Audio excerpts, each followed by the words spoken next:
Bapak, Ibu, saudara-saudari, umat Allah yang terkasih dalam Yesus Kristus. Hari ini kita memasuki minggu ke-7 masa Paskah.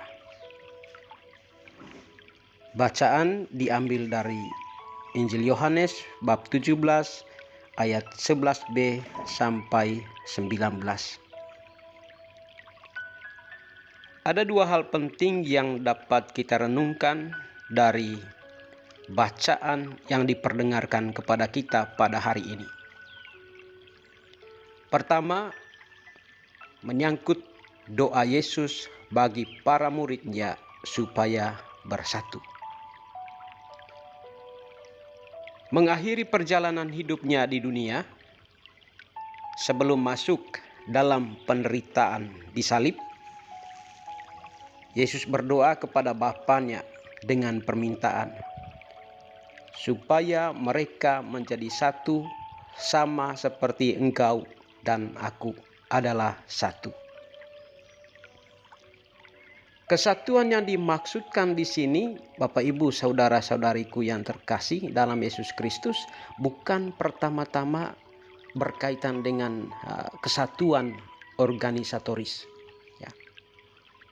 Saya bayangkan kita semua diikat lalu dikumpul menjadi satu. Ya, bukan seperti itu. Tetapi kesatuan yang dimaksud adalah kesatuan hati. Sebagaimana Tuhan Yesus selalu membangun kedekatan dengan Bapa, maka kita sebagai orang Kristen, orang Katolik juga harus membangun kesatuan yang sama. Antara Yesus dan Bapa juga punya kesatuan tujuan.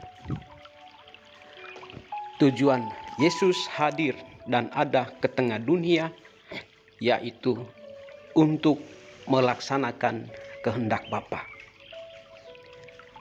Maka kita sebagai orang Katolik, orang Kristen, kalau kita mau bersatu dengan Bapa, bersatu dengan Yesus, tidak ada cara lain selain bersama Tuhan, bersama Yesus melaksanakan kehendak Bapa.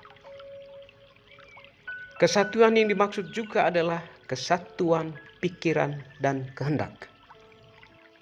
Segala sesuatu yang mau dibuat oleh Tuhan Yesus selalu dalam relasinya dengan kehendak Bapa.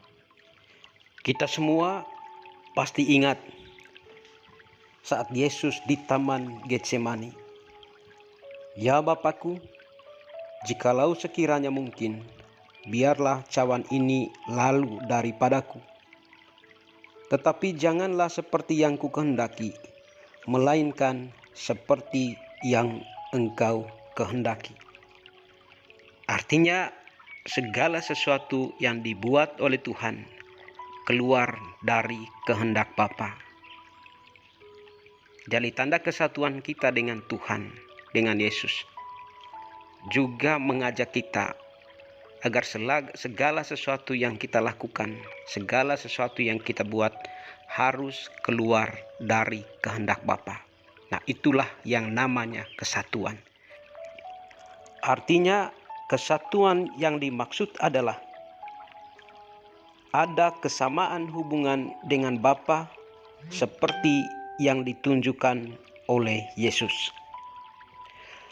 Doa Yesus yang kedua untuk para murid yaitu, kuduskanlah mereka dalam kebenaran. Apa maksud dari ayat ini, dari pernyataan Tuhan ini? Melalui ayat ini, kita diajak oleh Yesus untuk percaya akan firman Allah sebagai yang benar. Kita harus menerima dan mempercayai kebenaran sabda Allah dengan menaatinya. Artinya kita harus taat pada firman Allah. Kalau salah satu faktor ini tidak ada, maka kesatuan seperti yang didoakan oleh Yesus tidak mungkin terjadi. Dan akhirnya kita menjadi kumpulan orang-orang berwatak palsu, tidak autentik. Artinya hidup kita tidak terhubung dengan Allah, tidak terhubung dengan kehendak Allah. Oleh karena itu, Bapak Ibu, saudara-saudari yang terkasih, mari melalui Injil yang diperdengarkan kepada kita pada hari ini, kita satukan hati kita, satukan tujuan, pikiran, dan kehendak kita dengan kehendak Yesus. Kita juga diajak untuk percaya akan kebenaran sabda Allah dengan menaatinya. Semoga Tuhan memberkati kita. Amin.